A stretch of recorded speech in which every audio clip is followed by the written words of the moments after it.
হিংসা নিন্দা প্রতিনিয়ত আমরা দেখতে পাই। ধর্ম নিয়ে হিংসা নিন্দা, ধর্ম নিয়ে মারামারি কাটাকাটি প্রতিনিয়ত দেখতে পাই।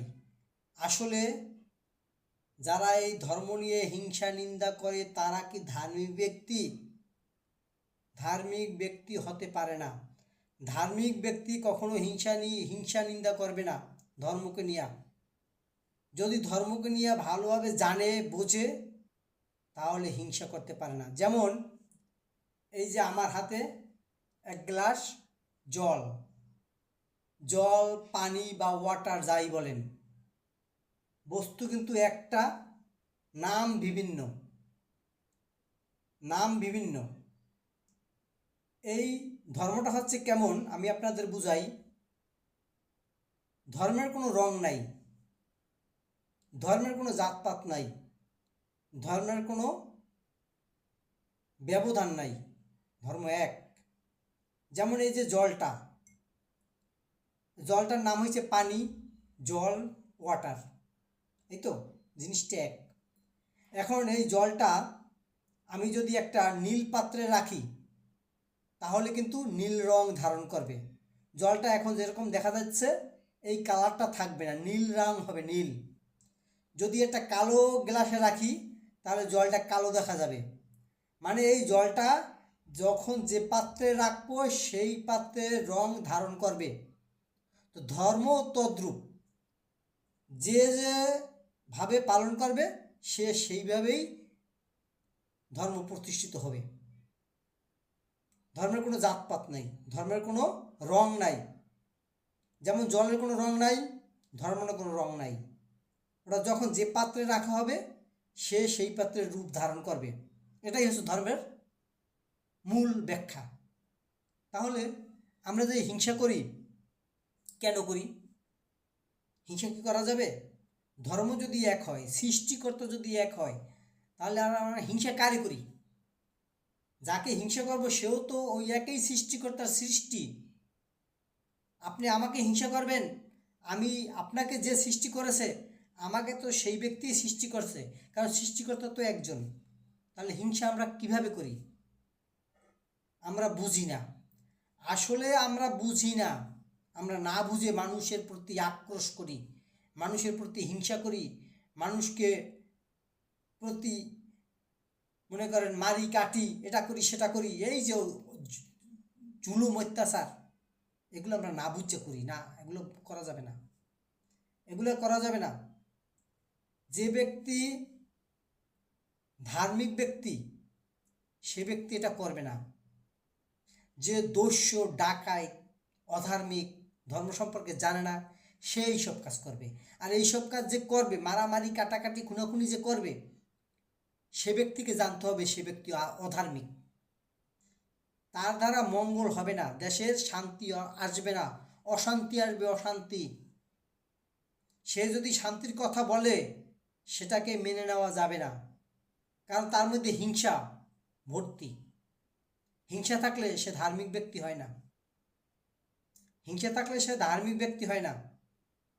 আপনি এক ধর্মের আছেন, আমি আরেক ধর্মের আছি, আপনার মত অনুসারে আপনি আপনার সৃষ্টিকর্তাকে ডাকবেন, আমি আমার সৃষ্টিকর্তাকে ডাকবো। এখানে বিরোধ করার কি আছে? আপনি আমাকে হিংসা করবেন, আমি আপনাকে হিংসা করবো, হিংসা করার কি আছে? কিছু আছে? আপনি কি আমার কোনো ক্ষতি করতে আছেন? আমি কি আপনার কোনো ক্ষতি করতে আসি? তাহলে হিংসা কেন করব? হিংসা কেন করব? জাস্ট আমরা মানিয়ে নিলেই হয়। আপনি আমাকে ভালোবাসবেন, আমি আমাকে ভালোবাসবো, এই ভালোবাসাটা বাসি থাকলে আর মারামারি কাটাকাটি হিংসা থাকে না। ভালোবাসার উপরে কোনো কিছু নাই, সবাইকে সবাইকে ভালোবাসবে। ভালোবাসাই হচ্ছে একমাত্র মূল মন্ত্র। হিংসা হইছে ধ্বংস। ভালোবাসা মূল মন্ত্র আর হিংসা হইছে ধ্বংস। এখন কে কাকে ভালোবাসে? কোনো ব্যক্তি যদি কোনো ব্যক্তিকে বলে যে অমুকে খারাপ, অমুক ধর্ম খারাপ, তৎক্ষণিক তাকে ধরতে হবে যে আপনি কেন বলছেন তাকে খারাপ? সে খারাপের কি করছে? তার ধর্ম সে পালন করে, আমার ধর্ম আমি পালন করি, আপনি খারাপ বলতে কে? আপনাকে তো সে খারাপ বলে নাই, আপনি কেন খারাপ বলতে যান? এটাই তো বিষয়টা, এমনটা। হ্যাঁ, আপনি আমাকে খারাপ বলবেন না, আমি আপনাকে খারাপ বলবো না। খারাপ কি? খারাপ জিনিসটা কি? খারাপ হচ্ছে হিংসা করা, খারাপ হচ্ছে আপনার হক মেরে খাওয়া, মিথ্যা কথা বলা, অন্যায় অত্যাচার করা, এইগুলো খারাপ। এইগুলো যদি কেউ করে তার প্রতিবাদ করো, তার প্রতিবাদ করো। কেউ যদি চুরি করে, ডাকাতি করে, মিথ্যা কথা বলে, অন্যায় অত্যাচার করে, আরেকজনের টাকা ধন সম্পদ কাজে লইয়ে যায়, কেউ যদি জোর জুলুমভাবে মারে, অত্যাচার করে, এইগুলার প্রতিবাদ করুন, এইগুলো প্রতিবাদ করুন। এইগুলো যদি আমরা প্রতিবাদ করি, তাহলে ওই যে ব্যক্তি যে মারামারি কাটাকাটি করে, সে দ্বিতীয়বার মারামারি কাটাকাটি করার সুযোগ পাবে না, সাহস পাবে না। তখন কি হবে? শান্তি ফিরে আসবে, এই বিশ্বজুড়ে শান্তি আসবে। বিশ্বজুড়ে এক অশান্তি বিরাজ করতেছে। কেন? কেন এই অশান্তি হবে? অশান্তি থাকতে পারবে না। সবাইকে ভালোবাসতে হবে। সকল প্রকার হিংসা দেশ ভুলে আমরা একে অপরকে ভালোবাসি। যার যার ধর্মমত সে পালন করবে, সেই স্লোগানে আমরা সামনের দিকে এগিয়ে যেতে চাই। এখানে কেউ কোনো বিরোধ, কেউ কোনো অশান্তি আমরা করব না।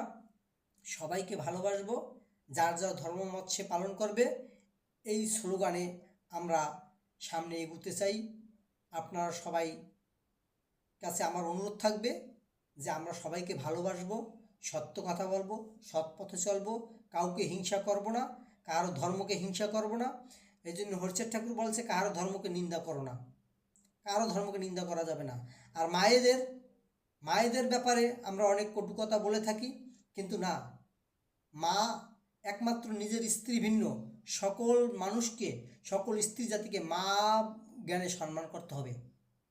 কারণ স্ত্রী একজন, আর সবাইকে মা জ্ঞানে সম্মান করতে হবে। তাহলে আমার দৃষ্টিভঙ্গি খারাপ হবে না। আমি যদি অন্য স্ত্রীকে মা বলি, তাহলে আমার মধ্যে কি কামভাবটা আসবে? কুচিন্তা কুভাবনা আমার মধ্যে আসবে? আসবে না। আমাদের সেই জ্ঞানটা থাকতে হবে, সেই জ্ঞানটা আমাদের থাকতে হবে যে অন্যের দিকে কুদৃষ্টি দেওয়া যাবে না। আমার দৃষ্টি ভঙ্গিটা আমাদের পরিবর্তন করতে হবে। আমাদের দৃষ্টি যদি খারাপ হয়, আপনি যত কিছুই অবলম্বন করেন কাজ হবে না। আমি কিন্তু আমার দৃষ্টি খারাপ, আমার নেশা খারাপ, আমার চরিত্র খারাপ, আপনাকে দোষ দিয়ে আমার কী লাভ হবে? আমার চরিত্র ঠিক হইলে আমি তো আপনার দিকে কুদৃষ্টিতে তাকাবো না। আপনি যেভাবে থাকেন ওটা আমার দেখার বিষয় না, আমি দেখব না। তাহলে তো হয়ে গেল। জিনিসটা কিন্তু এমন, আগে মেইন কথা হচ্ছে আমার চরিত্র শোধরাতে হবে। এই জন্য মানুষের মধ্যে 6টা রিপু এসেছে: কাম, ক্রোধ, লোভ, মোহ, মদ, মৎসর্য। 6টা রিপু। কামকে আগে দমন করতে হবে, ক্রোধকে সম্বরণ করতে হবে, রাগকে সম্বরণ করতে হবে, লোভকে সম্বরণ করতে হবে। এইগুলা, এই যে বিষয়গুলা, এই বিষয়গুলো যদি আমি কন্ট্রোল করি, তাহলে আমি এমনিতেই একজন মহামানবের মতন হয়ে যাব। আমার মধ্যে হিংসা, দেশ, মারামারি, কাটাকাটি এগুলো আসতে পারবে না, আসবে না, করব না আমি। কারণ আমি তখন প্রকৃতভাবে একজন ধার্মিক মানুষ হতে পারবো। তাই আমরা আসুন, আমরা এই পথ অবলম্বন করি, সত্য পথে থাকি, সত্য কথা বলি, কারো হিংসা না করি। এই স্লোগানে আমরা সবাই একত্রিত হয়ে সামনের দিকে এগিয়ে চলি। জয় হরিচাঁদ, জয় গুরুচাঁদ।